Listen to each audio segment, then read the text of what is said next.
Yes, indeed. We got us a special one. I'm excited because we bringing in somebody that's special. Special guest, absolutely. No other than Stargazer.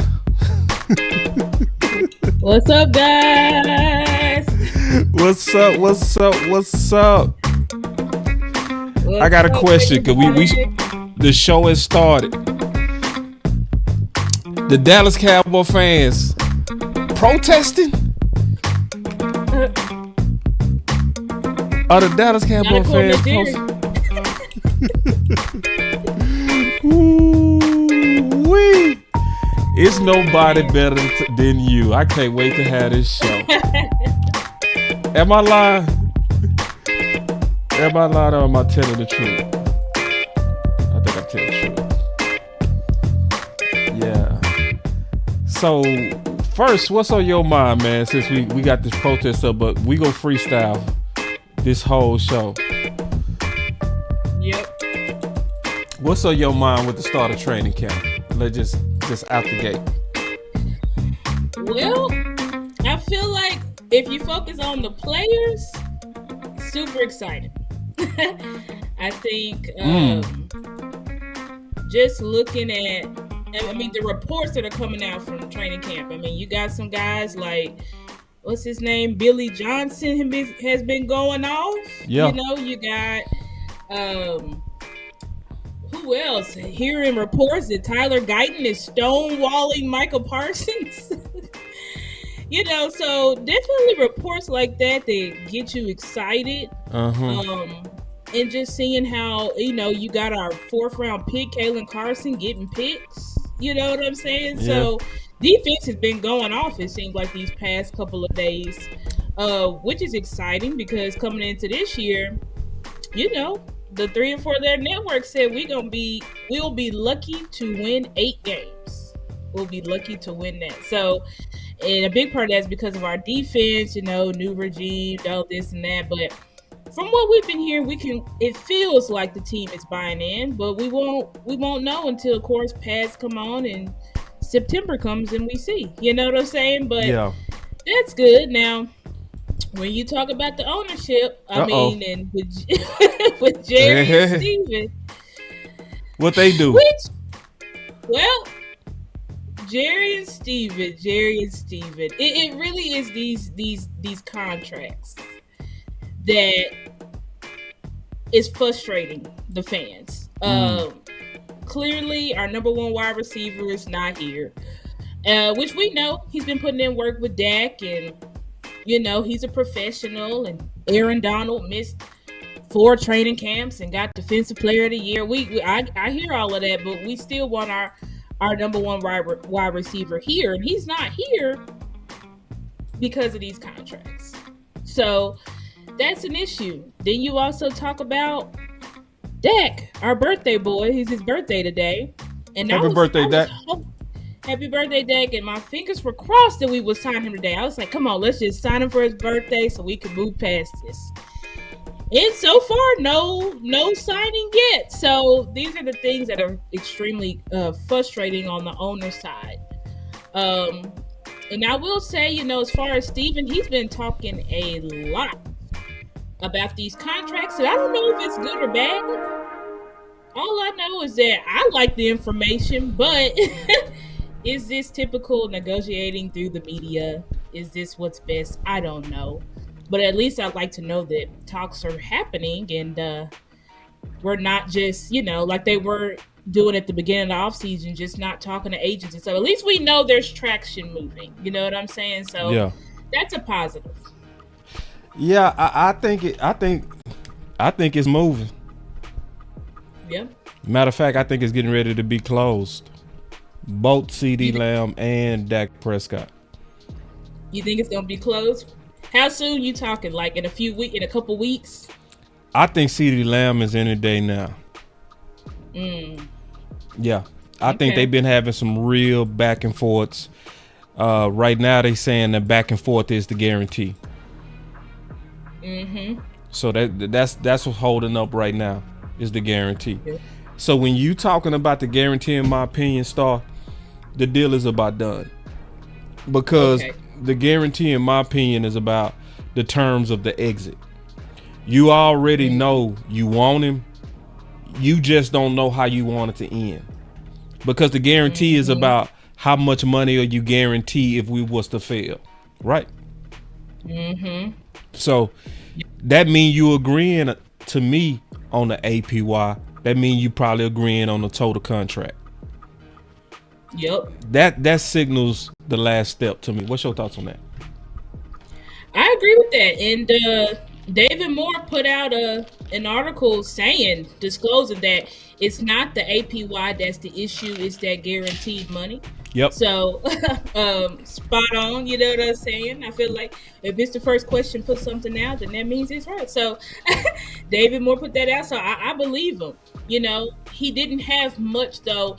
To me, they're being more open about CD's contract than more closed-mouthed about Dak's. Right. Because with Dak, they're like, the only thing that David Moore could confirm about Dak's contract is that they did send him around the ballpark between Jared Goff and Jordan Love. What they said the number is around there. So I don't know if the number is slightly above Jordan Love, if it's in the middle, like 54. Say it again. I missed it. Say it one more time. I'm so sorry. They reported that for Dak, the APY is between Goff and Tua, because Goff and Tua they got paid. Oh. So they said it's between. Well, let me not say they said between. They said are you sure they said between? Because if they said between, the answer is hell no. No, they didn't say between. They didn't say between. That's what I'm saying. I'm like, take a look at it. Take your time. Yeah, take your time. I want to see. Yeah, look at it. No rush. I want. Okay. I know you're looking at the article. Here it goes. Don't tell me they said between. If they said between, hell no. They didn't say. It says the latest offer to press. Okay, it says 3 quarterbacks: Love, Jacksonville's Trevor Lawrence, Cincinnati Joe Burrow, now sit at an average of $55 million. Tagovailoa and Detroit's Jared Goff, who also reached a new deal this offseason, are at $53 million. Mm-hmm. The latest offer to Prescott puts him in the window in terms of average salary to people who have seen the offer confirmed. Read that last part one more time. Please read that last part. The latest offer to Prescott puts him in that window in terms of average salary to people who have seen the offer confirmed. That's what David Moore said. Oh, you see this guy? Number one bullshit guy. He do the wee woo. So I'm like, in the window, does that mean between? Does that mean slightly higher? The only thing in my opinion, Star, the only thing if I'm Dak Prescott that I'm listening to is higher than everybody. So you saying Dak he got to take higher APY and get what if he gets a fully guaranteed deal though? That's like different. 54 million APY. Let's say he comes in at 54 million, but his deal is fully guaranteed. I think Burrows is around 85%. That's different. See, you talking different on that. So when you talk fully guaranteed, I take a little bit less APY all day long. Mm-hmm. Right? Because you pretty much got your contract guaranteed. Right? You got all that money. So, but if they haggling over the guarantee over CeeDee Lamb, you know they haggling over the guarantee with Dak. Absolutely. Because I heard Dak wants around a fully guaranteed deal. That's what I heard. But I'm like, I don't know if that's true or not. And they not put, like Steven, he talking a lot about CD contract. With Dax, he's not saying too much. Like, cause this with David Moore, that little paragraph is all he had about Dax contract. That little old one sentence. That's all that's all we know. Yep, that's it. We don't know nothing else about what's going on with Dak's contract. So I think they trying to And Jerry said, "We'll find the number. We're gonna find that number." That's what he said. Man, Okay, Jerry, you playing with me. See, and let me tell you something. This is why right here, in my opinion, it's an environment of protest. Okay. So we go talk about that environment of protest. Are we freestyling, or you want to keep talking about these contracts? We really freestyling. we can talk about whatever. I don't care. You know, I'm down for real. Cause I'm really chilling with you, Star. I ain't got no agenda, so we can stay on these contracts. But we could talk about the protest. We could move on. I mean, the contract. This is what it is. To me, they gonna get done. I don't believe. And now I see people backtracking their statements because there was guys like David Hellman. Talk to me. Who said there was David Hellman. He was saying firmly he's not going to get extended. They're going to let him play it out, and then they'll see what happens at the end of the come 2025 off season. Then that's when they'll likely sign Dak. But now David Hellman says, "Oh no, Jerry's gonna cave." So if David Hellman is changing his tune, that means that he's like, "Oh," because see, I think people like David Hellman, because there's a lot of people who were on that side of Dak's not gonna get signed right now. He would be an idiot. That's another thing. Dak would be an idiot to sign right now because he can just hit the free agency. Yeah. They've been saying Dak would be a fool to sign right now because he can just hit the free agency in 2025 and it's going to be a bidding war and there's no reason at all for him to sign right now. That's what they're saying. But David Hellman has backtracked and said, no, I think it's going to get done. Because he was like, I don't think Jerry's going to walk away from he said, I don't think Jerry's going to walk away from an all-pro quarterback. That's what he said. Exactly. And we talked about it. It just would never make sense. It doesn't make any logical sense. None at all. Zero. Can you explain that? Because I know me and you on the same page. I want to make sure people listen to us. Like, explain why you say it makes no logical sense. Well, for one, just when you go back and you look at the history of the NFL, and I went through and I looked through and I'm going through major trades and all of this type of stuff because I'm trying to see who are the teams that in their quarterback's prime, coming off MVP. We know Dak should have been MVP. I don't care what anybody says. I say the same. Coming off MVP year, all pro, which he should have been first team, but he was second team because he didn't win the MVP, obviously. Right. So there has been and I went through Boston, I looked at it. There has been no team that has moved away from their franchise quarterback going into their prime who just came off of that type of season. Right. Now, does this mean that teams haven't traded they've traded the guys who were former All-Pros, former Pro Bowlers, right? They've traded those guys. But these are when these quarterbacks were they're at the end. Yeah. They probably are playing maybe like 3 more years at the most. Right. And so then you have the quarterbacks where they were in their prime. You have quarterbacks where teams traded them, like they didn't re-sign them after their rookie contract. Right. An example is Drew Brees, right? Drew Brees got hurt. The Chargers thought he was never going to play again. They were saying he was never going to play again. So they didn't re-sign him because they had Phillip Rivers. So that's not even what I can say you could even compare to this scenario. And with Drew Brees, he was only a one-time Pro Bowler at that point, and it was the year before, right? It wasn't he just came off a Pro Bowl year. Right. So you making a case on kind of precedent in terms of like accolades of quarterback success. Right. Like the president says that you don't walk away from a quarterback like a franchise quarterback who just came off of this amazing year. It's just never been done. Right. Like you won't see that.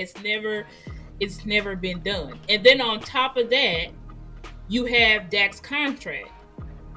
So my contract says if I can walk in 2025 and I'm still on the books for $40 million. Right. See, that's the part why I say there's no way they go take a $40 million prove it hit. It's just no way. It would make absolutely 0 sense. So so you got your $40 million cap hits next season, and you only get at best a third round comp pick. And that's another thing. That's the final piece, right? If Dak walks, for the caliber of quarterback that Dak is, play wise, person, leadership, I don't think there's a better leader. Jerry said it himself. There's not a better leader than Dak Prescott, period. So you telling me you gonna let that guy just walk out the door for a third or fourth round comp pick? I got a buddy. Oh, hell no. Boss, if they did that, we would be the dumbest team of all time. It would be the greatest mistake committed by a football franchise in the history of the NFL, of football. Yeah, I agree. It's just no other way to say it. It would be the biggest mistake possible. Ever. Yeah. And people are gearing up because people tear the Cowboys up. They're tearing the Cowboys up now. People are gearing up because they're like, let's see if they are really this crazy. And they not. To do this. They not. Ain't no way. And Jerry said he not. Yeah. I ain't gonna lie, Star. They're not that dumb. Yeah. And see, you know what? Can I be real with you, Star? Yeah. That press conference had me so mad that I almost started buying it, but then I had to sleep on it. I'm like, nah. I woke back up with common sense. I was like, yeah, no. Just that was the negotiating through the media that seemed crazy, but it's like, nah, you ain't crazy. Crazy. Now you're not crazy at all. Yeah, go ahead. I gotta ask you this, Star. You gotta keep it real with me though. What if Dak is not signed by week 1? I mean, if Dak not signed by week 1, that means he's all but gone because Dak don't. What you gonna do? I want to know what are you gonna do? She just shook her head. I can't even tell y'all. Listen.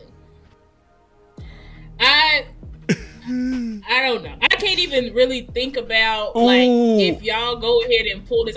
The only silver lining would be that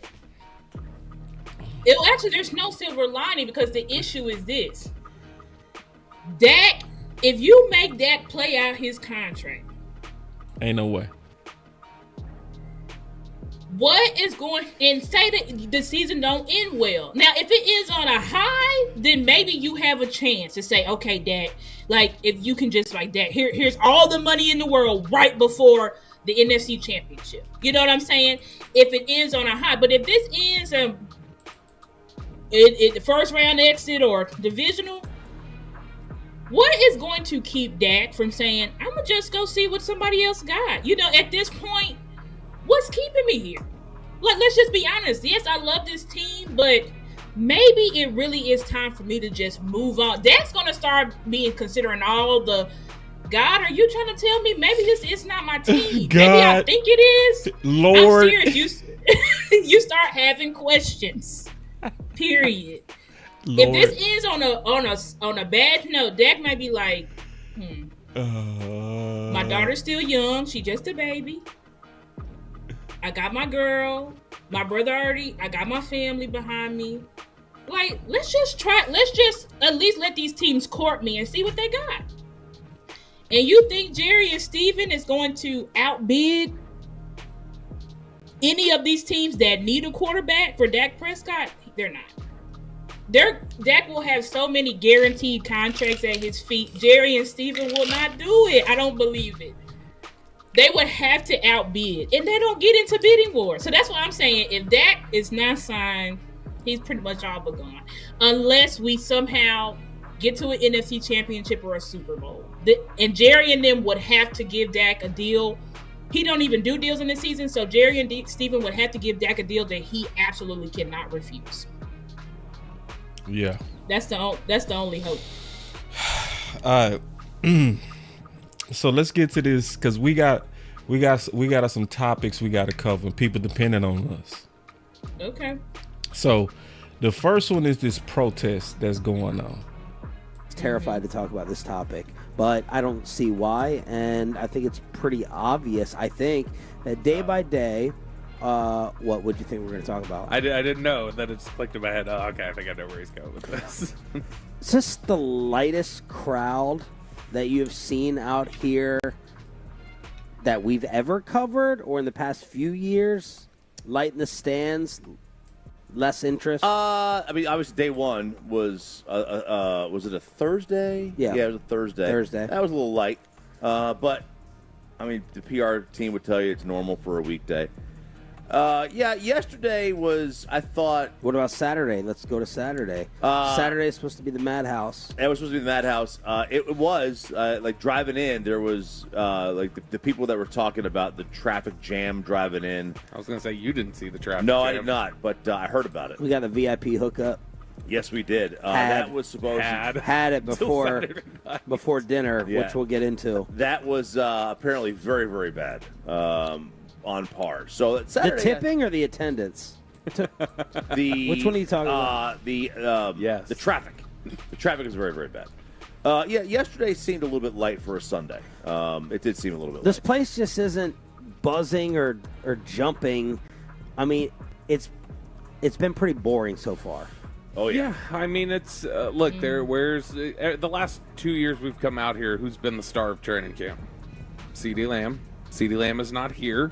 There's just kind of a negative uncertainty kind of surrounding the football team in terms of where things are heading for the future. And I think it might be mirrored by that a little bit. I'll say, has it carried over to California? Like, if this was in Frisco, it'd be easy for us to be sitting in the studio and saying, Cowboy fans, this isn't a surprise. The off-season ticked people off. This is as frustrating as it has been in 15 years. Jerry was asked about the apathy in the opening presser. Why are you still the GM? He gives his old same standard answer. Look at the turnover rates for other teams who do it a different way. It's the way I'm the most comfortable doing it. But I wondered whether that would carry over to California with the Cowboy fan frustration versus just saying, no, it doesn't matter. Like, this is a once-a-year thing, and we're going to go see our favorite players. It has been lighter in the stands. I wonder. What's your thoughts? I mean, for them to be talking about it, it's got to be evident that it's clearly like this is not like they're saying like this is not the attendance from years past. No matter what Jerry say. Oh, we renewed so many season tickets, and this is the highest it's ever been. It's like, Jerry, you're saying one thing, but we're looking at the stands, and it just doesn't. There's no one here, Jerry. Like, and you know it. You know what I'm saying? And I think, boss, it comes from the fact of, like they said, this is the most frustrated Cowboy fans have been in. We don't know how long.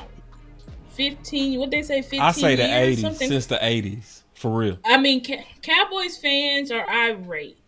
And I think you'd have more attendance. If you had Dak locked up and you had CD locked up, I think people would go out there. You know what I'm saying? See, but if you hit it. Keep going, though. I'm going to let you finish. Yeah, I'm like, if they had Dak signed and CD signed, then I think the fans would show up. But there's people like you guys, the true Cowboy fans. I know they were like, some beat reporters put out there. Maybe Calvin Watkins was like, oh, people talk crap about Jerry, but here they go screaming Jerry's name. And it's like, Calvin Watkins, that was like 10 people max. You know what I'm saying? And those people probably don't even know who Schoonmaker is. Those people don't know the team. Hold on real quick. I got to hit an effect on that. It was how many people? 10 people max. Oh my Lord. And it's just like, Jerry. I mean, they can say what they want and they can spin narratives, right? It's almost like, if y'all ever been to a church, right? When you go to church, my dad's pastor. So when you go to church and they like, we want the church to look full. So they tell everybody come up to the front so that in the stream, it's like, oh yeah, it's full. They don't want people spread out because it looks scarce. So they're like, let the people come up, fill these rows, so it look like more people. And it's like that's exactly what Jerry and them was doing. It's like, yeah, let's just only film these people, only film this line of people because they're trying to basically portray it like, yeah, everything's fine, guys. But it's like, Jerry, we're not buying it. And there's a lot of people, including myself, that's like, listen, I'm not going to lie and say that I'm not excited to see all of our young players get a chance. I am excited about that. And that is a good thing about this season because a lot of these players, Jerry spoke about it, boss. Jerry confirmed what you were saying about this is the year of the red shirts. Jerry said, like, these players that are playing this year, he said these are players that should have been playing, but we could not play them because we had all these vets in front of them. Yep. This is why we didn't go out in free agency because we want these young guys to play. So that is exciting. If you've been wondering, where is this guy been? What does this guy look like? We gonna see him this year. No, we gonna see him this year. We gonna see him this year. But the issue is Cowboys, we cannot get excited.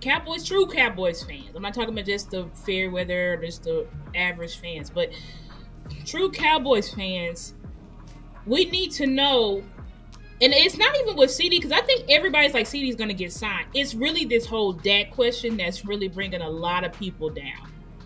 It's bringing a lot of people down, because it's like, I want to get excited, and Steven is saying it himself. He said, listen, Micah and CD, they're here for the next 3 years because we can franchise tag them. We can do this. We can do that. But Dak, like our quarterback, you think it's not getting to the Cowboys fan base when we keep seeing Raiders put Dak in Raiders jerseys, Dak in Dolphins jerseys. Well, 2 is signed now, but Dak in Giants jerseys. Stuff like that. Like it's depressing the fan base. And I think I know what it is too, Star. What do you think? That's causing this protest. Outrage. Mm-hmm. This protest to me is coming from a lack of belief in our front office aggressiveness. Yeah. I think that's where it's coming from.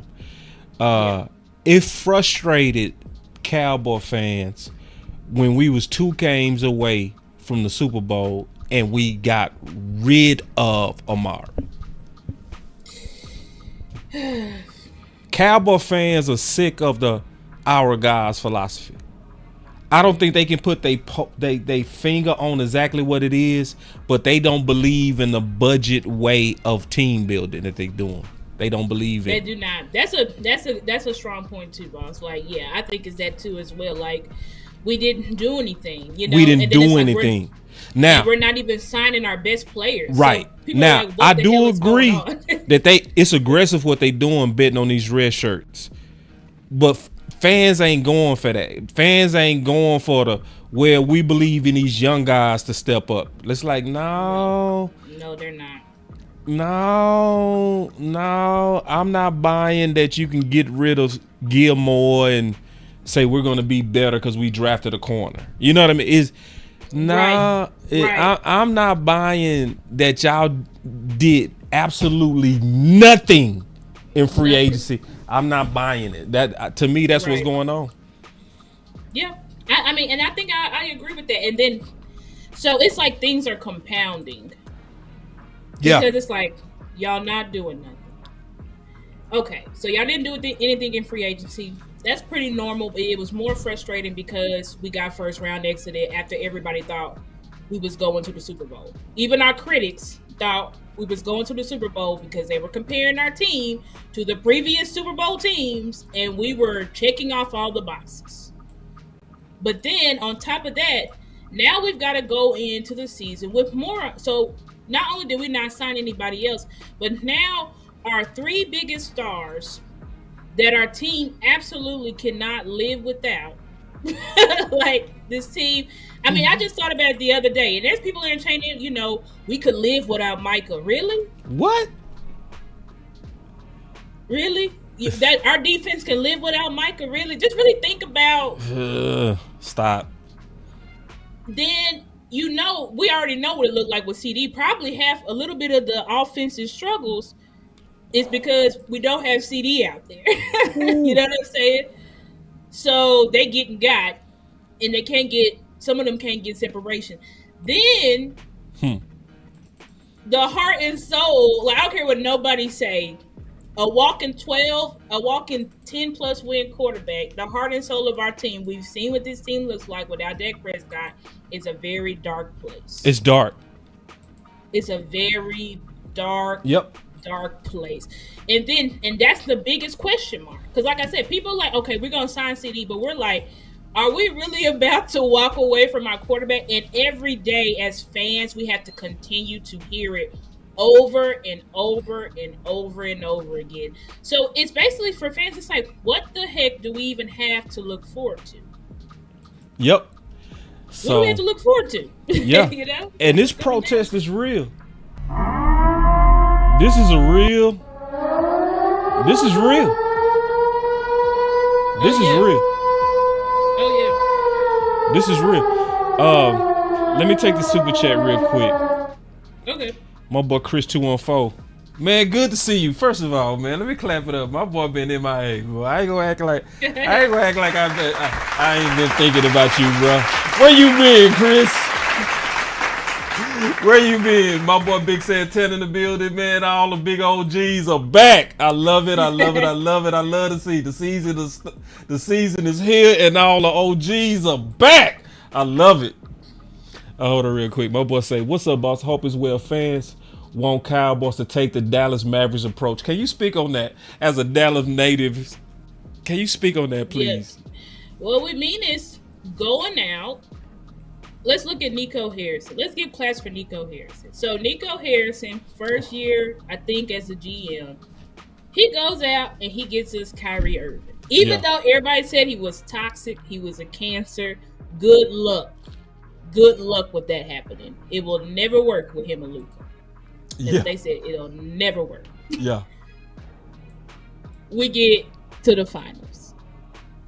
Then Nico says, you know what? And Nico kind of ruthless with it, because in his evening presser, he was like, oh yeah, we definitely gonna sign what's my guy's name? I forgot his name. Derrick Jones Jr. He said he's priority 1A and 1B. Why did Nico get rid of him and sign somebody else? Yeah. So Nico is out here. He's trying to win championships. Perfect. Then Nico said, you know what? We got there with Luka and Kyrie, but it was not enough. Because why? The Boston Celtics, they was exactly what people said they were. They could all play defense. They can all shoot the ball. So good luck trying to beat them. You have to pretty much at this point outshoot them. And we didn't have that. It wasn't enough. So what does he go out and do? He goes out and gets Klay Thompson. So the bottom line is this.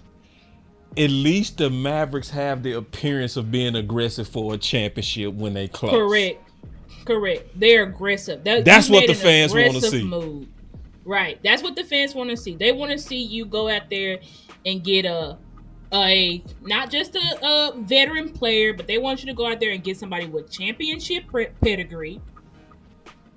That's still pretty much the top, maybe top 10 of their position, that can come in and get that us over we the know will push us over the hump. That's what we want. That's what fans want. It's not like we want you to go Bucks and Rams style, but we just want you to add a couple of pieces. And unfortunately, when players are cheap, like Eric Hendricks, I think Eric Hendricks is going to make our linebacker core it's going to be night and day. But fans aren't excited about that. They're not excited about that because they're like, we got him for $2. So they're like, in their head, they're like, how good can he really be? Like, come on, be for real. Like, he's going to be good, but he's cheap. You know what I'm saying? So fans don't really, that's not exciting to them. They need excitement. We not excited over this BS. Stop. Exactly. The fans are not excited because it seems like everything, and then on top of that, we still don't got the defensive tackles. Wait.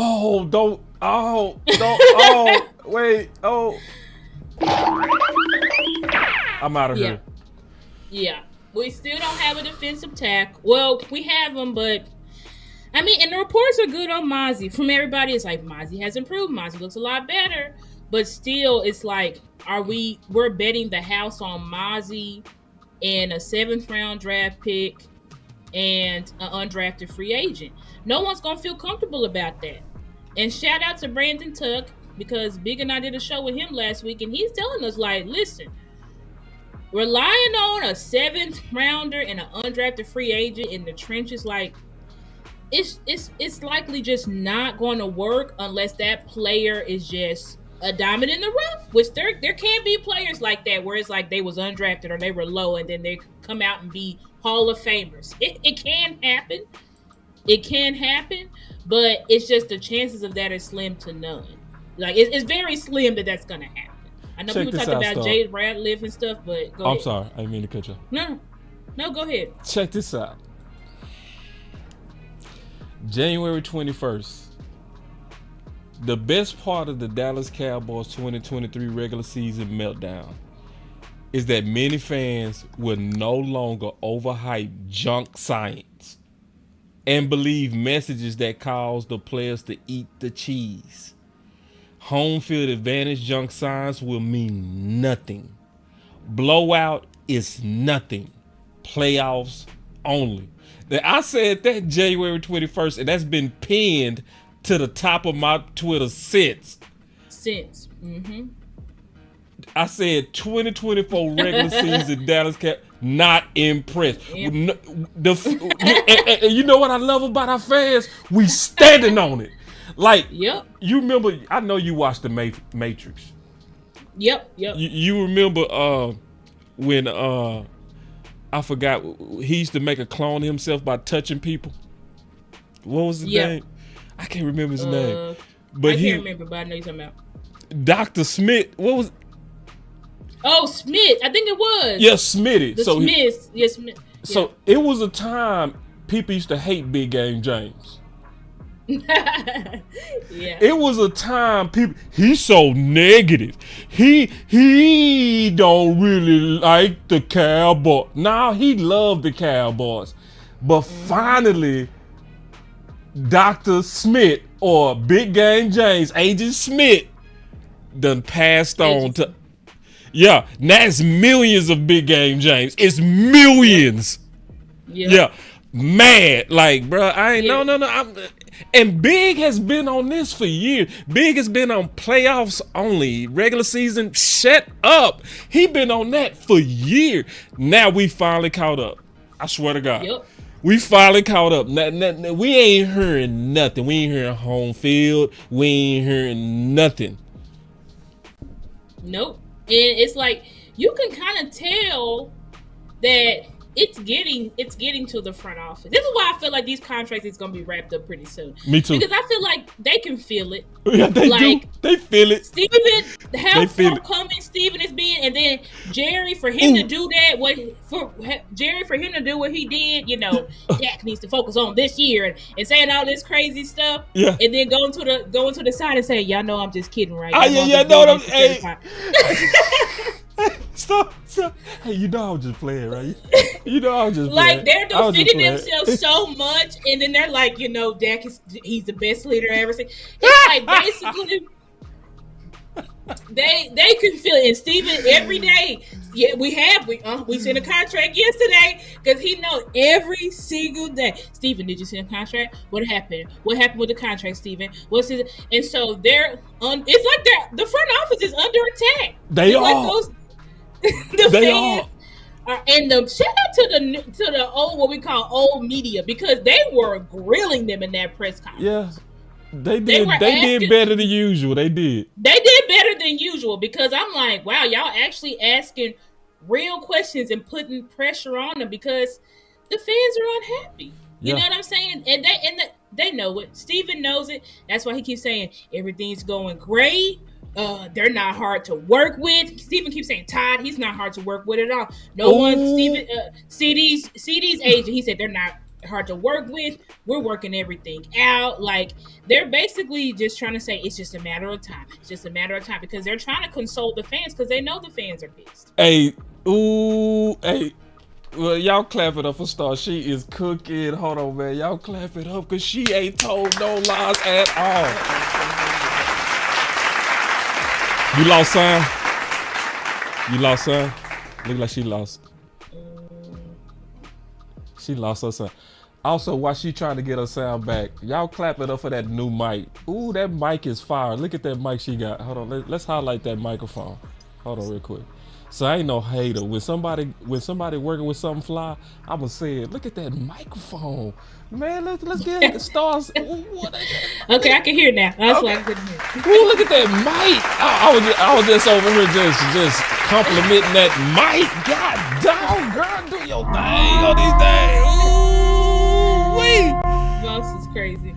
I don't know who got a colder mic out of you and Rome. I'm gonna have to give a poll, man. You and Rome. I might have to go with Rome because he got that Temptations mic. He got with that lady. Rome's is definitely cooler than mine, but I'll take second place. No, your mic is dope. Now, but to your point, and I didn't expect to bring this out, but let me bring this out real quick to your point, because I was gonna say this on another show, but Stephen Tone has been pitch perfect. Watch this. Calvin.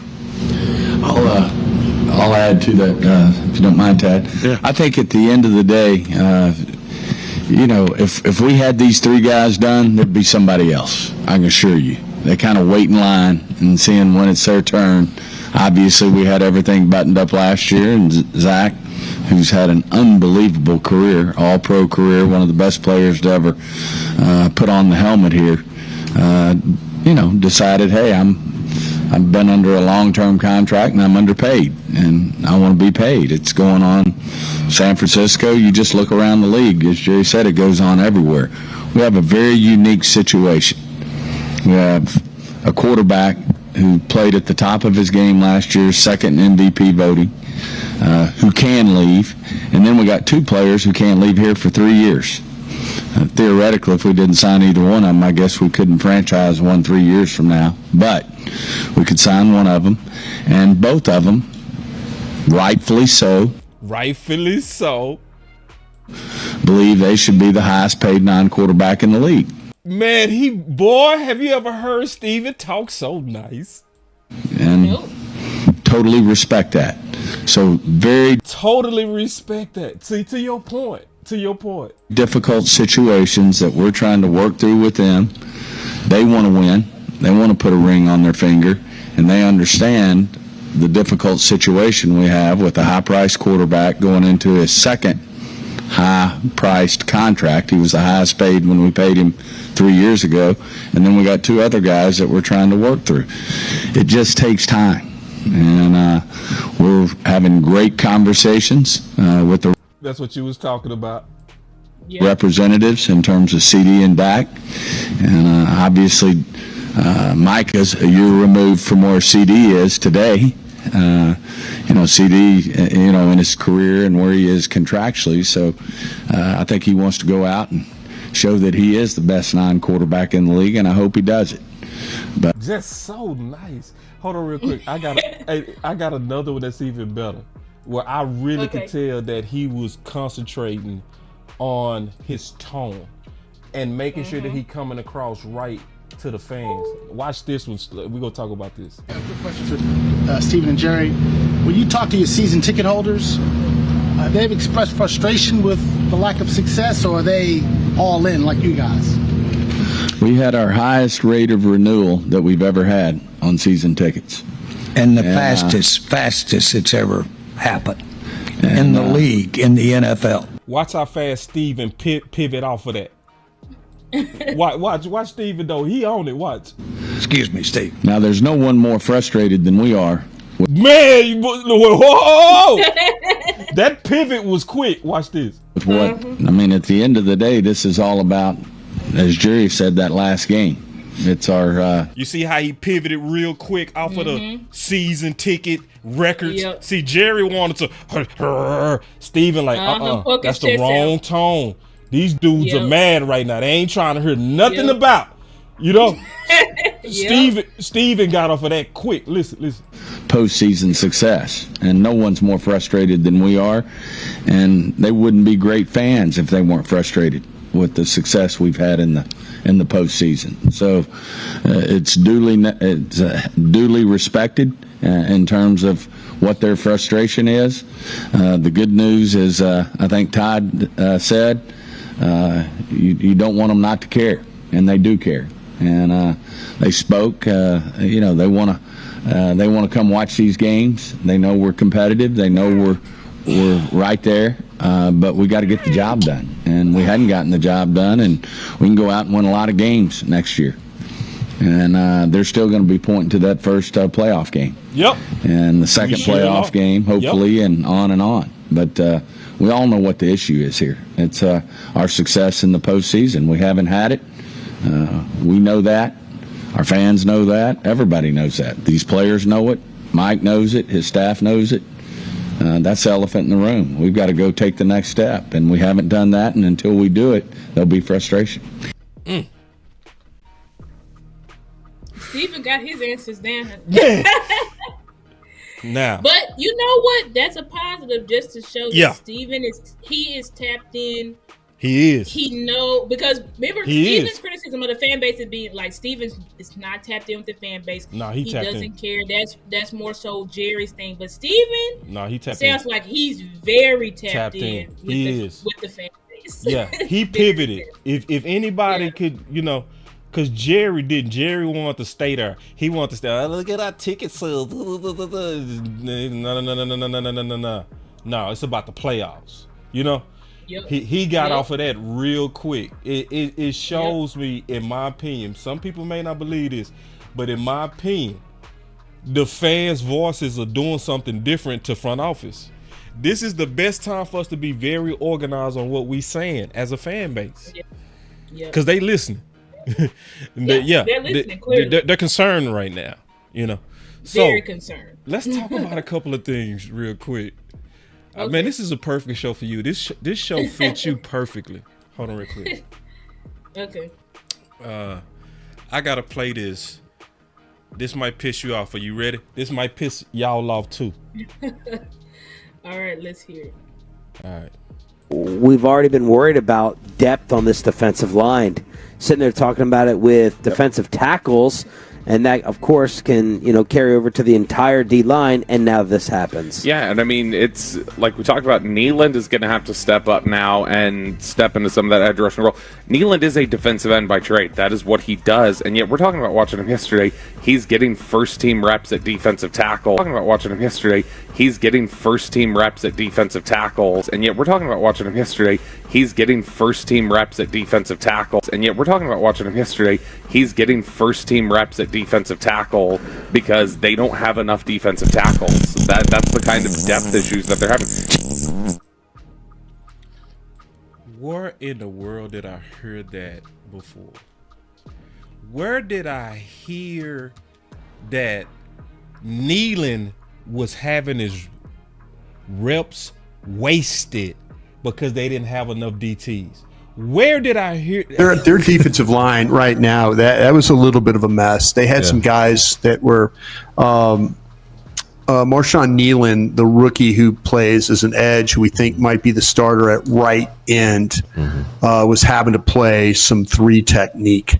They just don't have the numbers. No Mozzie Smith, no DeMarcus Lawrence, no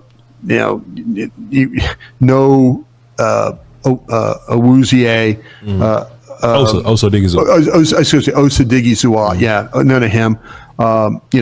That's kind of where we were at with this thing. It was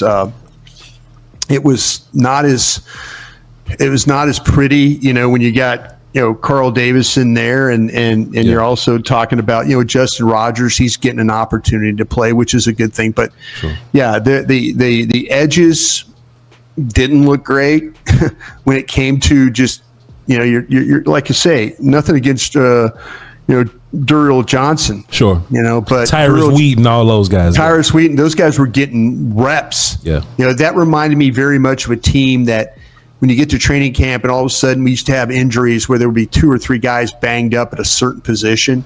When you get to training camp and all of a sudden we used to have injuries where there would be 2 or 3 guys banged up at a certain position. That reminded me very much of a team that when you get to training camp and all of a sudden we used to have injuries where there would be 2 or 3 guys banged up at a certain position. Sure. And now you're playing guys and you're just knowing there's no way in hell we could play a game with these guys and be Spencer then fine. by trade. That is what he does. And yet we're talking about watching him yesterday. He's getting first team reps at defensive tackle because they don't have enough defensive tackles. That's the kind of depth issues that they're having. How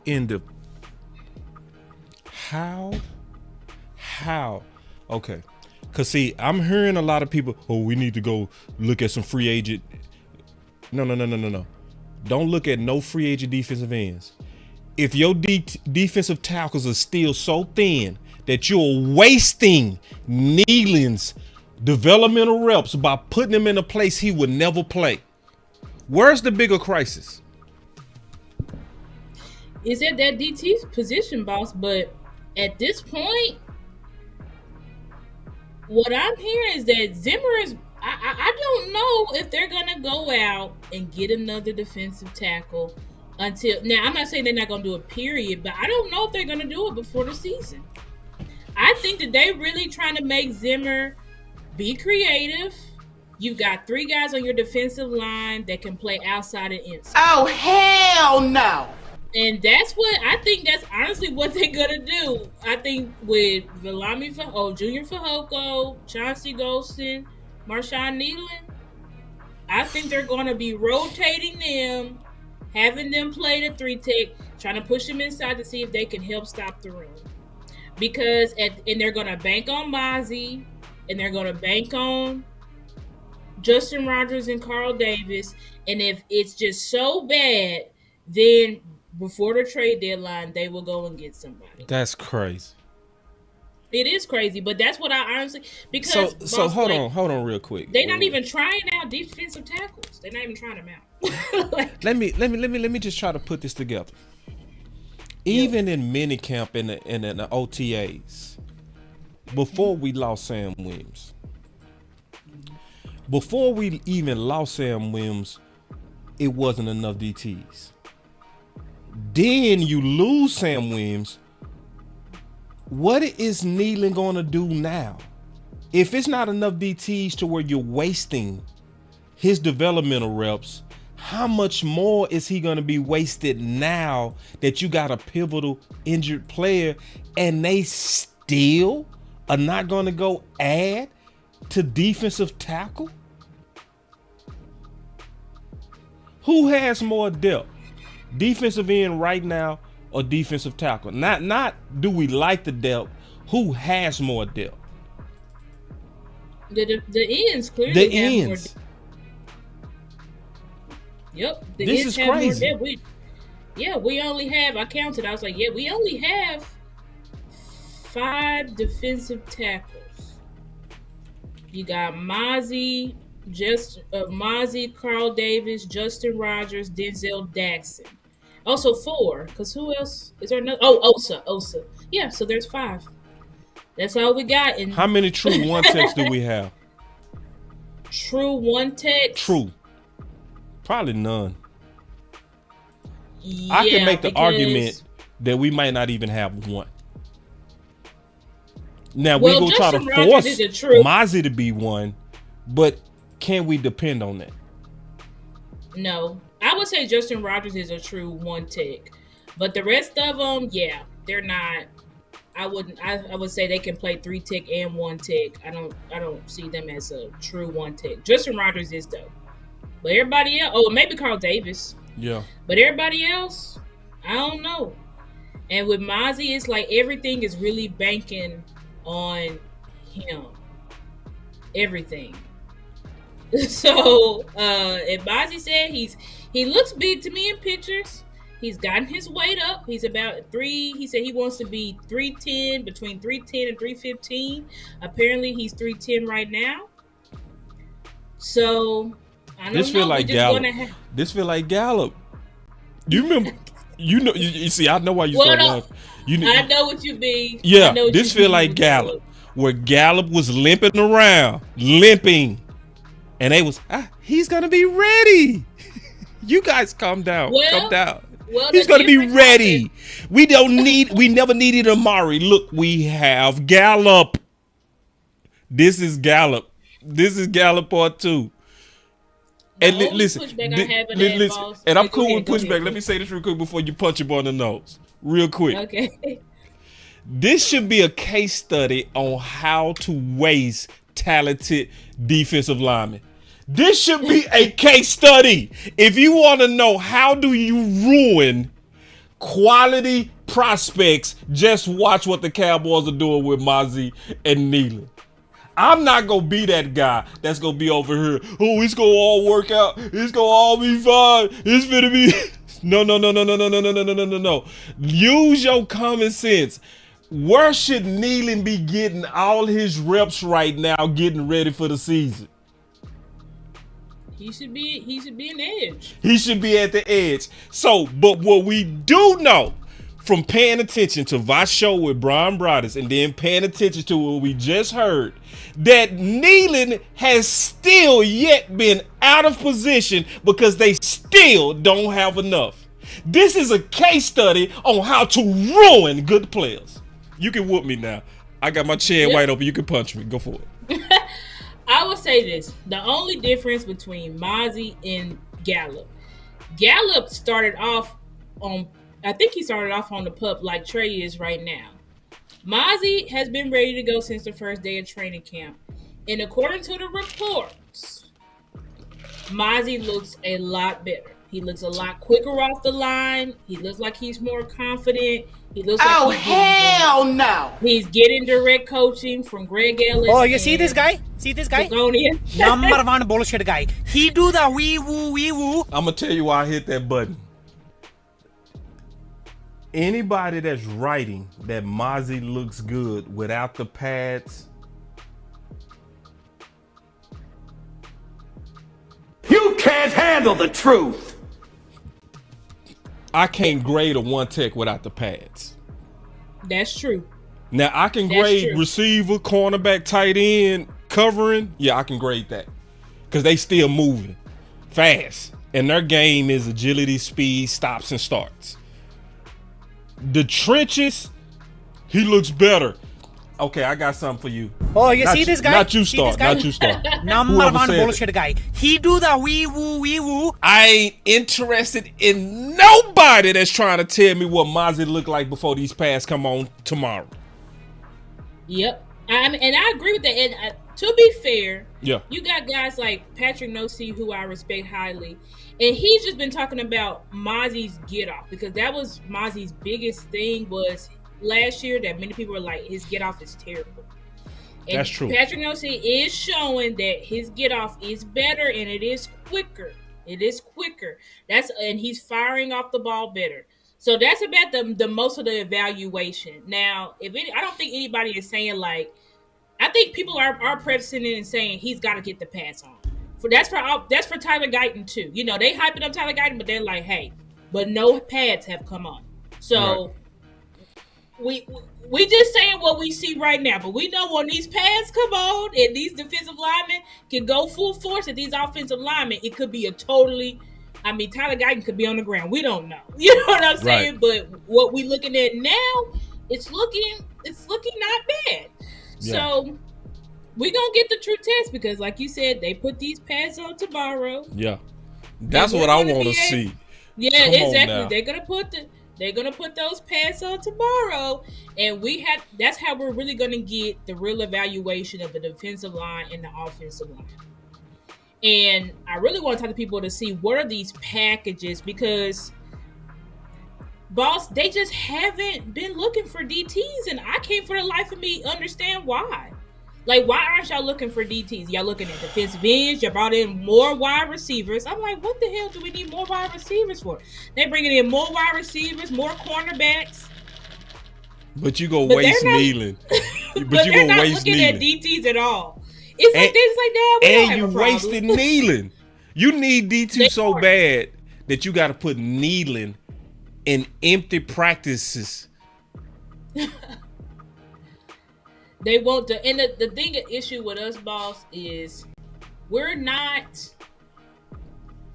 Our defensive linemen they're just kind of all out of position. So it's really going to be interesting for me to see what Zagonia and Greg Ellis can do Because our defensive line, since I don't know how long, like we've always had tweeners in there. Yeah.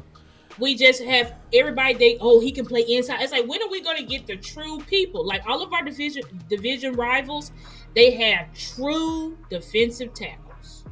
So check this out. The top 4 teams, I gotta explain how bad this is, because I bet you a lot of people don't understand my frustration. But when I explain it like this, I guarantee people go feel. How would you feel if Tyler Guyton had to play center because it wasn't enough centers in camp? How would you feel? Right? Right. That's what they doing to Nealon.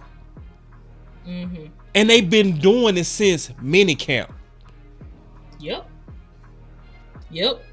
Yeah, I got the proof right here. I can show you Braun Brothers and Vach having a discussion. Then I can show you where the fan was saying the exact same thing.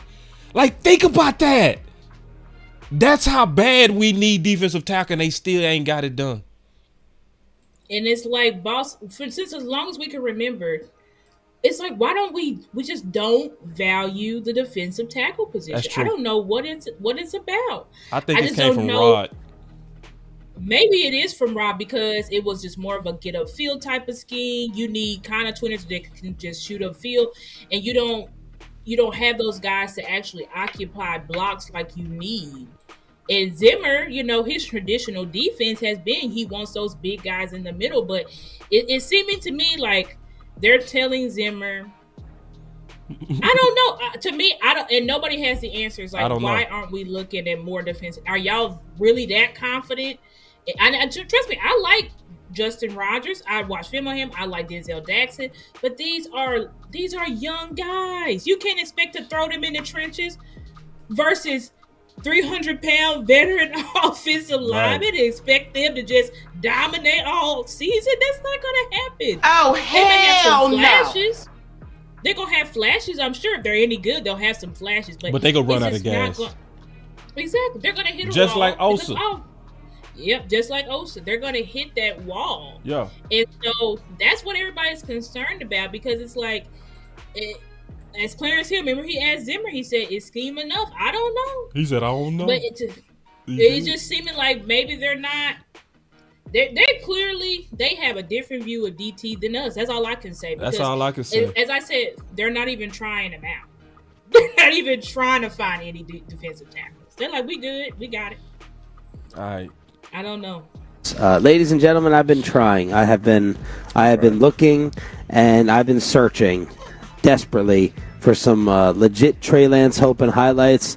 I have not been seeing, and I've had Bobby in my ear the whole freaking time. It's like my carne asada. Make sure you say it. Make sure you say it. I can't be the only one. Make sure you say on the radio Trey Lance isn't good, because it'll look weird coming from me, the Dak fanboy, the Dak homer, at Trey Lance.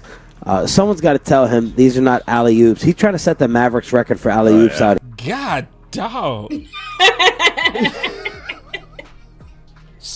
I want fans to know, Shannon and RJ are not that guys under any circumstances. No, they're not. If Trey Lance was out there looking good, they would be stirring the pot and saying, I don't know. And let me say something. It's in all of our business interest for Trey Lance to do well.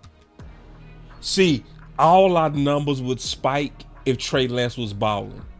The controversy would have every one of our all of us would do better content if he was.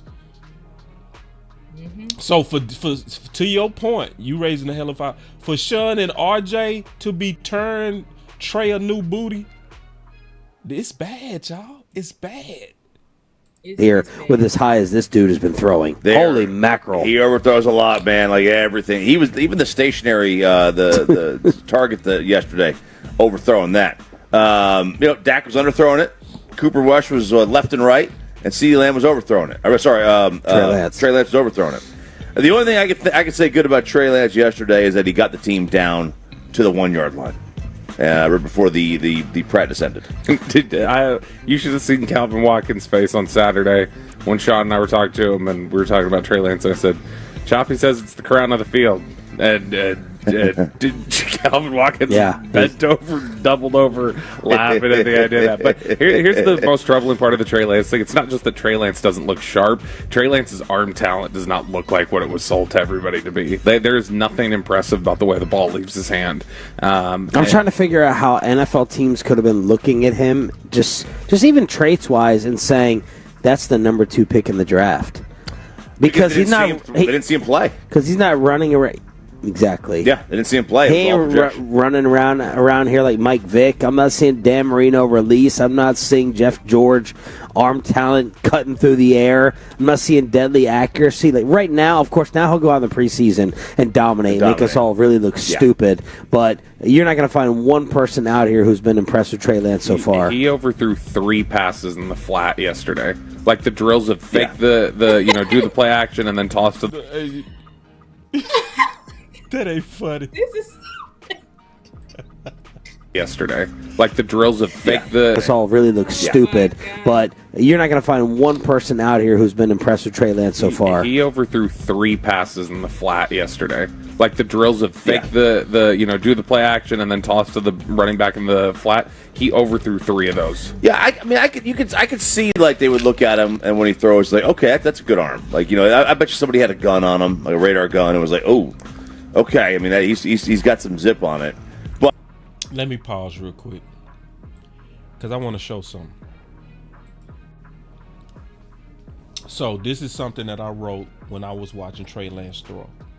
Okay, and see, some people say, y'all hate no Trey Lance. No, people are saying what they see. I said the same thing here. If you look close, the receiver had to jump for that ball and extend his arms.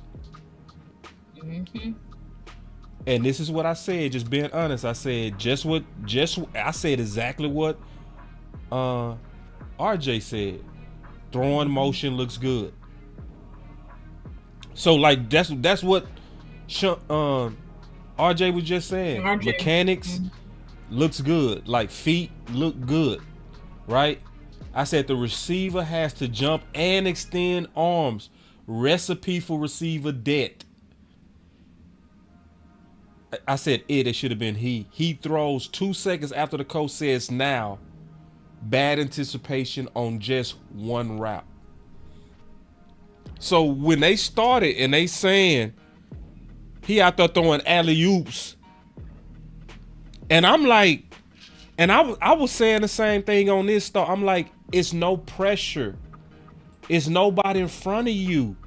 It's nobody staring down finna hit you in your chin.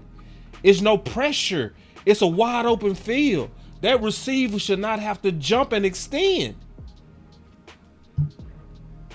What's your thoughts? Listen, I did my own evaluation of Trey Lance in the offseason. Close, it was like near after the Green Bay game, and I put a long list of notes out. And I said, listen, Trey Lance, the same thing that he was struggling with last offseason, it looks like he's struggling with that same thing. And he doesn't really have any touch, pause on his balls. He has no touch at all. Right. You know how that's real. He looks like a backup quarterback, guys. That's just the best, because it's just like Cooper Rush. Like Cooper Rush, he can do what he can do. But those layered sideline, like when I sit here and watch clips of Dak from last season, I'm like, Dak was throwing so many guys open. It was crazy. Like, Dak, how are you making these throws? Right. I have no idea. And it's like Trey Lance, just simple. I mean, y'all heard what Bobby said. Yep. Just simple flat routes. Yeah, flares. He is struggling on the flare routes. He is struggling. Which is basically dumping it off to the running back. Right. It's just dumping it off. He's doing where they do the scramble out, and it's just like, hey, just hit the guy right here. You can see the guys. They're reaching out like, you can see guys that are just like, if he's not overthrowing it, he's undercutting. And you can see the receiver's body language, because these guys, they're missing balls because Trey Lance is so inaccurate, and you can see them get deflated. You can see it on the clip. John McClellan, and they're like, because they're like, I cannot prove myself if I don't have somebody that can throw me the ball and show what I can do. We only have so many reps before they say, all right, next. And so and I'm not taking a crap on Trey Lance. I just think that Trey Lance needs a lot more time. But at this time, at this point, guys, he ain't got it. He's been in the league since 2021, guys. Yep. That's what I say. He's not a rookie. He's been in the league since 2021. He struggles with anticipation, and I think he struggles with anticipation, boss, because I don't think he trusts his arm.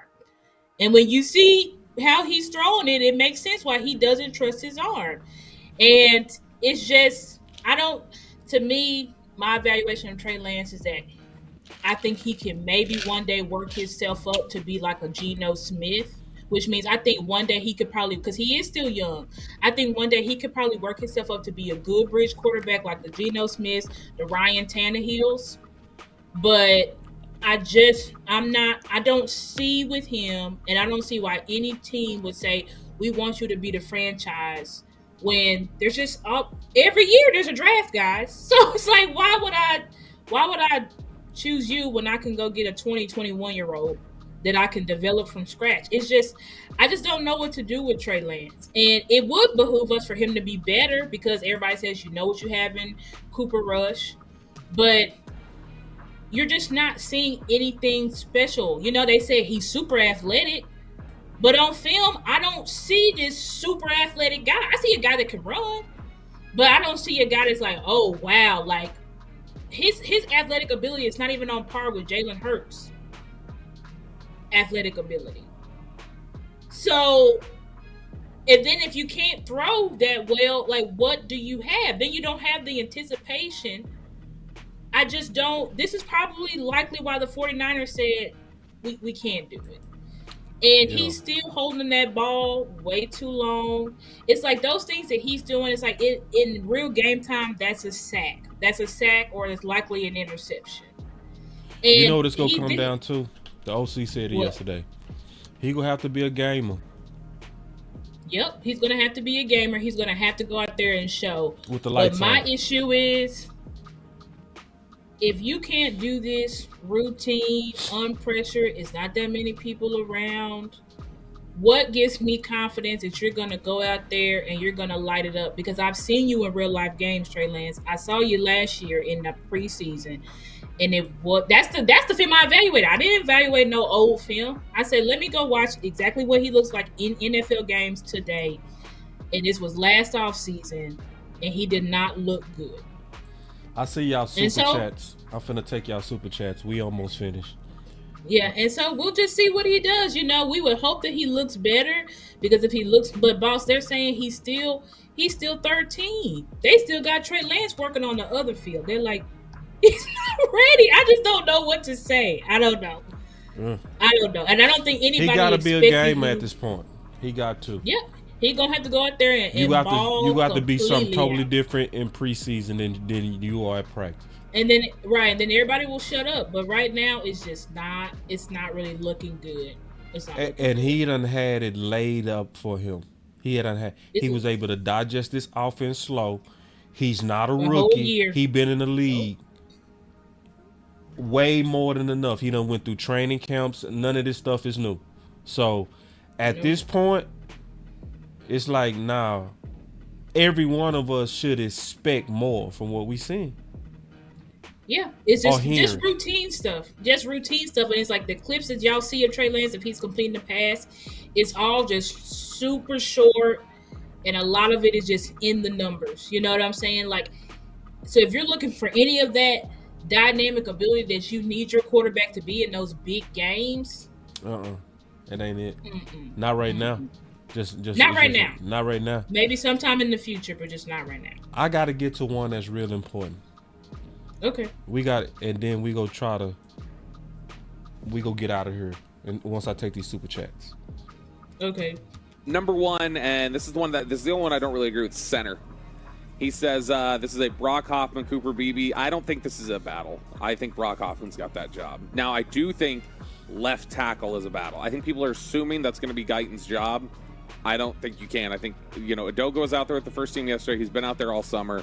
I think that's a legitimate battle where they're going to have some questions and try and discern how they want to stack the depth chart. When Cooper Beebe was snapping during 7-on-7, he was as accurate as Trey Lance. Bad. It was not good yesterday. It was consistently, it was shaky. And then there were times where it was bad. Just completely at their ankles or way up. It was not on target. And so, still going through some. Who was it? Was it Phil Costa used to have the snap overhead problem? Yeah, the snap problem for sure. He also had short arms. Yeah, that's probably part of it. And so you've got Cooper Beebe still trying to come along with that. Guyton, still coming along, trying to get things in order, trying to make sure he knows where he's supposed to be. That was a big part of the good yesterday. These kind of practices are going to show up for receivers and tight ends. So he was saying that Cooper Beebe was struggling in the shotgun snaps because they was doing shotgun snaps Friday. So that was Friday. So that wasn't obviously today. So just letting y'all know that's not an updated clip. That's a clip from Friday. But I wanted to put that clip with this, and then we go put it together. Makes it difficult to keep Biotic. It makes it difficult to keep Pollard. And we just got a draft. We think we drafted two great prospects in Guyton and Beebe. And I think they'll step in and they'll do a great job.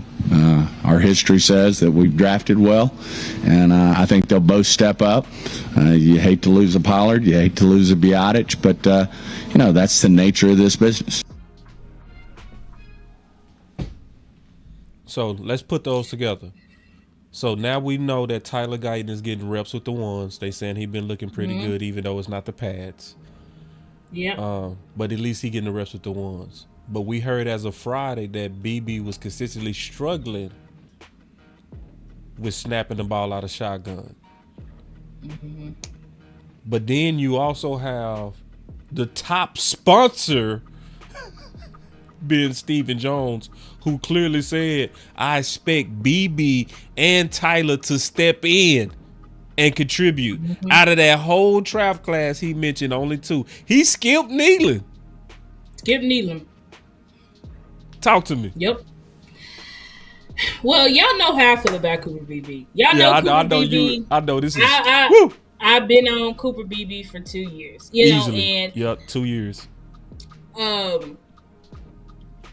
What I was feeling like, I had tweeted this out, I think it was probably like Saturday or Sunday. See, I was feeling like politics was being played because I was like, is this another case of Joe, how Joe Philbin, he didn't want Tyler Smith, he didn't want to play him. He wanted Connor McGovern at that left guard spot, and the only reason why Tyler Smith played was because Tyron Smith got hurt. And so I'm like, is this another case? Because we were hearing reports he was way on the third field and he's only snapping to Trey Lance. And I'm like, that's not good because he needs to, if he's going to have a real chance to compete, he's got to be snapping with at least he's got to get some snaps with the ones. So a source close to him did inform me that him and Solari's relationship is getting stronger and good. He informed me that he has, I think probably on Sunday, he was getting reps with the ones and the twos. And and then to piggyback off of Stephen Jones, he also told me that Jerry Jones is personally talking to Cooper. So at this point, I think that Cooper Beebe, guys, he trained all offseason for center and stuff like that, but in college he played guard and tackle, right? He didn't play center. He did do center snaps in college.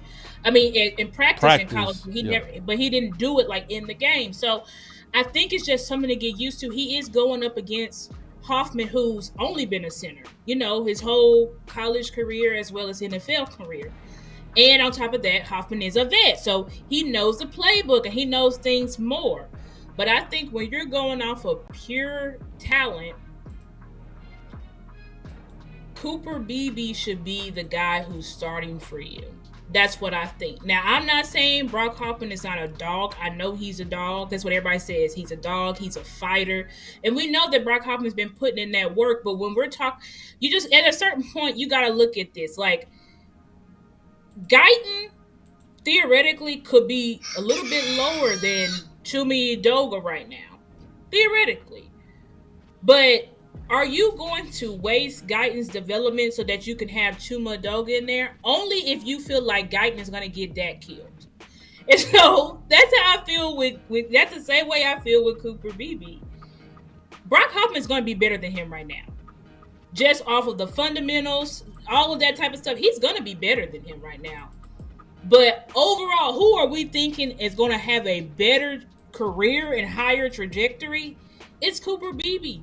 So I think Cooper Beebe, unless now if we get to preseason and Cooper snaps is all, because he gonna get all the snaps. Trust me, he's getting all the snaps in preseason.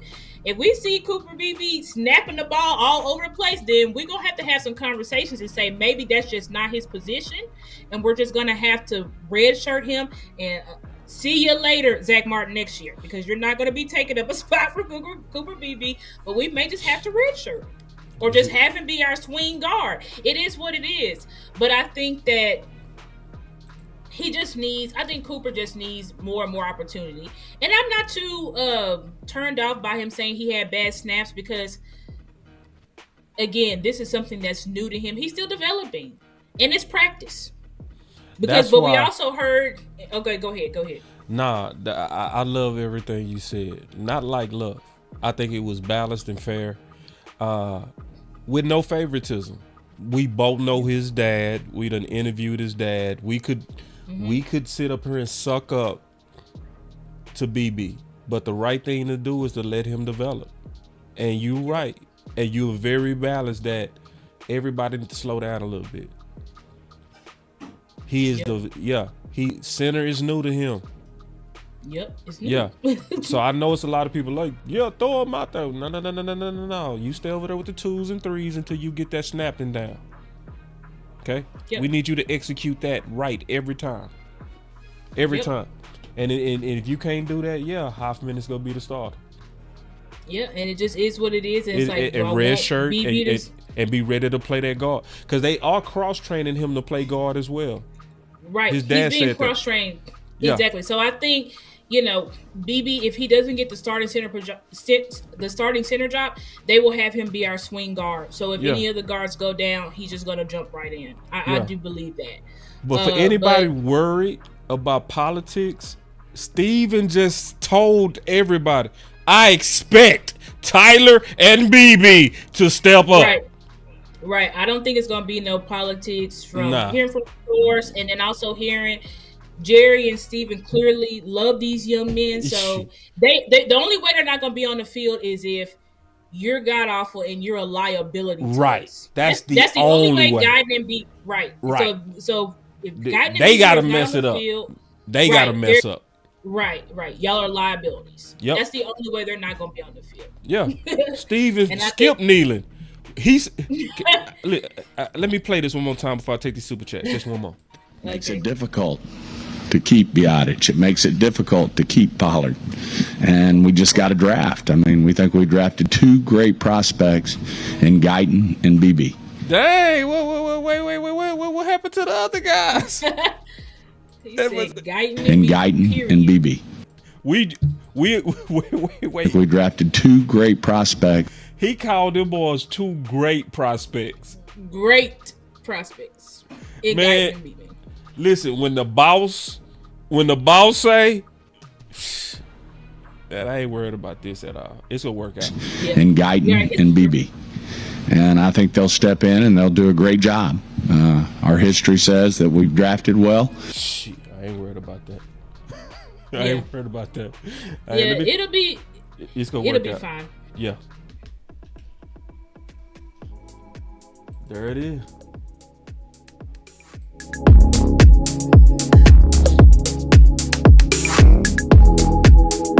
Man, y'all clap it up for Star, man. Star killing it with your boy. Man, I'm loving this. Got my girl Star. Let's go. take a couple of these super chats real quick, man. Y'all give me 1 second, man. Y'all really appreciate y'all showing the love, and I also want to say this, man. I appreciate all y'all that been like bosses back and all that kind of stuff. Y'all give your boy a second win. I really mean that. This ain't easy, is it? So this is hard work. No, very hard work. Very hard work. It's hard work. So yeah. A lot of time. A lot of time. So it does mean a lot for y'all to show appreciation. It does. Hold on real quick. So one of the super chat star, he said, "Boss, can Dak make the calls without center help?" Yeah. He could. Do I want him to? No. I want as much off his plate, but yeah, he could. It's certain times that they asked him to do that. Then we got us another super chat. He said, "Boss Cowboy and the media and new media." He said, "I love what you guys are doing, putting out the information for the fans. Keep up the great work, fam." Man, yeah, man, absolutely, man. And I'm glad to do this with Star. This is a perfect show for Star. Perfect. It fit how me and her actually talk. Like, yeah. It's many times, especially lately, I'll be talking to Star. I say, "Star, you know, we just wasted 2 shows." Like, yep, no lie, it's true. Like, for real, we'll have a talk. I feel like, hey man, we should have put that on wax. But anyway, my boy Zombie said, "I don't even think we have enough DT bodies for preseason." Yeah, and I just proved that. He said, "Front office going to change their tone if one of our drafted D linemen, Lord forbid, gets injured." Well, it just happened. It just happened. Yeah. And then it's the last one. He said, "Till the death of me get right, no Super Bowl of good. Till the defense get right." Yeah. Yeah, it's like, why they playing with it? I don't get why they playing with it. So I don't get it either. So Star, let's go ahead and give my final words. I'm gonna start taking calls again on Wednesday and Thursday. So I'm not talking no calls today. I'm still trying to get in rhythm. I'm kind of still halfway in vacation, y'all. Yeah. He's got to ease himself in, guys. Hey, this is my preseason, man. I ain't ready to just. This is my preseason. Ease my way in. I'm like that. Give me the headset right now. Exactly. Yeah, because we finna ramp up and start doing a whole lot more. But what's your final thoughts on the whole show, man? We can go anywhere because we talked about obviously the environment of protest. We obviously talked about Trey Lance. We talked about DT. Just put it all together however you want to. Yeah. Well, I would say, to wrap it up, I will say that Cowboys fans, our frustration is 100% justified. Because the front office, they didn't go out there. We just didn't feel like there was enough of a response. We did not feel like there was enough of a response from the front office based off of what we saw versus Green Bay. Yeah. I do think, though, y'all know I must have to put a little bit of positivity in there.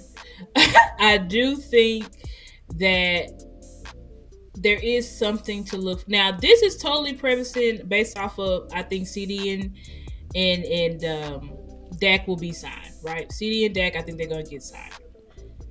And I do think we have some positives going in just because, we just have all of these young players that we never would have seen. We just never would have seen these guys in previous regimes. And we do draft these guys to see them. You don't draft players. I feel like so many players we have just let go by the wayside, and they leave our team and then they go into a Super Bowl or they go into a championship or whatever. And it's like, I'm tired of that. I want to see our young players play. So that's what we can look forward to, is seeing those young guys play. But also, Cowboys fans, I'm not saying be blind fans. Man, hold on. that Wi-Fi monster just took over. Like, hold on, real quick, Star. That Wi-Fi monster got you. Speak up. Oh my God! Hold on, real quick. Yeah, give me 1 second. The Wi-Fi monster was acting crazy. Let's see if you. Oh no. All right, go. You might need to rewind the last 30 seconds. Okay, let me rewind it. Okay, so Cowboys fans, what I'm saying, we're justified in our feelings, but one thing I will say, man, the devil don't want her to say it. Whatever she trying to say, it must not be for us to hear it. Because every time she get to that part, and the Wi-Fi monster wasn't doing this all day. How is it gonna do this at the conclusion? It don't want. Literally it don't at want the conclusion. We gonna get through this one more time. The last 30 seconds. We gonna get this out. Okay. Okay, so Cowboys fan base. Let me see if I can sum it up faster. Just keep our head. Oh Lord. This is crazy. Listen, this hasn't happened the entire time. Look at this. You just play. Fans, keep your head up. It's all right. We're gonna be all right. That's man, that was crazy. Wow. That's my summary. Keep your head up. Keep your head up, Tupac. All right, Tupac. Well, this will be my final thoughts on this show. Obviously, thank you, Star. I really enjoyed rocking with you. Please tell everybody first where they can find you. Well, in case you're having Wi-Fi issues, you can find her at Stargazer Sports on all platforms. Okay, so you make sure that you go like and subscribe to Star. I heavily endorse Star, mostly because I love the way that she moves independently. That's the main thing that I love about Star, is she speak her mind. Like, I've been noticing that she doesn't hold her tongue. Bringing real back. He be speaking his mind. That boy with the shit. She speaks her mind. She's somebody that you might not agree. She might not agree with you, but you gonna know exactly what she is thinking. I think she's very loyal. I think she says the hard things that a lot of people don't want to say. I've seen her say things that a lot of people didn't even want to have any kind of courage to say. Like, last year would have been a good time to trade Zach Martin. She was one of the only few saying that when everybody else is going crazy. And it's like, even if you disagree, at least be open to her thought. You know? So I'm very excited, you know, that I got a chance to do content with her. Also, before I get my final words, before y'all get out of here, make sure y'all do something. Hit that like. Also share this content. I know we one of the best. It's absolutely the truth. We are one of the best. I won't say we are the best, because I think that's relative. I think that's relative to your taste, your style, the type of content you want. If you want the type of content to where we are really dedicated to trying to solve problems, this is a good channel for you. If you want a ultra positive, everything is always rainbows and sunshines, this is not the channel for you. We are going to go right at problems on this channel. So I'm saying that to say this: yes, we are mad, but to be mad and not concentrate your energy on ways to fix us is wasted opportunity, as well as wasted anger. We know what we need. We are a few issues away. The Dallas Cowboys are still a good organization. This is still a good team. 12-5, 3 years in a row is still epic success. Yes, we should be frustrated, but not to the point to where we're quitting, not to the point to where we're not putting out ideas that's going to help us win. So I would say, even though we are in an environment to protest, let's put our energies in the smartest places at problem solving. Boss Cowboy Sports. Boss Cowboy Sports, where your voice matters. Appreciate it, Star. Loved it. Love, moving too bossy, we don't tread softly, but not flossy, the streets done taught me, moving too bossy, we don't tread softly, but not flossy, the streets done taught me, I'm just tryna get my nigga paid. We came from Section 8, and I knew I was at since the 2nd grade. Man, I swear my time is coming, cause I'm never late. Came from broken homes and broken dreams to getting paid. Love, dollar bill, listen close, this is not a drill. Niggas hungry trying to get a meal. I've been in light, who gon' pay a bill? I've been in action, been in traction, surplus with niggas lacking, shining light but still be blacking, red lights will stop the action, grand to go, even when it's slow. Higher heights to balance out the lows. Can't ride the wave cause you ain't got a boat.